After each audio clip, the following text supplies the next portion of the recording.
இந்த கடிதம், இந்த சுற்றறிக்கை கடிதம் தான் சாட்சி. அதாவது பாகிஸ்தானில் ஜெனரல் ஹெட்குவார்ட்டர்ஸ் ராவல்பிண்டியில் இருந்து ஒரு சுற்றறிக்கை ராணுவ general major general Faisal Mahmood Malik என்பவரால் அனுப்பப்பட்டிருந்தது. அதுவும் அனைத்து பாகிஸ்தானுடைய ராணுவத்தின் அனைத்து அதிகாரிகளுக்கும் அனுப்பப்பட்டிருந்தது.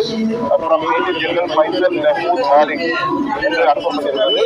அது மிக தெளிவாக, அதாவது பகல்காம் தாக்குதலுக்கு பிறகு இந்தியாவுடன் ஒரு போர் ஏற்படுமோ என்ற அச்சத்திலே நிறைய பேர் ராணுவத்திலிருந்து ராஜினாமா செய்து வருகிறார்கள், ராணுவத்தை விட்டு ஓடி சென்று வருகிறார்கள் என்ற வகையிலே ஒரு தகவல் வந்து கொண்டிருக்கிறது. இது மிகப்பெரிய அச்சுறுத்தும் நிலை.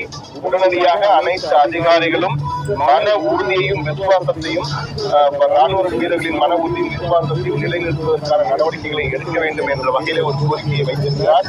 அது மட்டுமல்ல, கடமை மற்றும் கட்டுப்பாட்டுடன் ஒழுக்கத்தையும் வீரர்களையும் உருவாக்க வேண்டிய சூழல்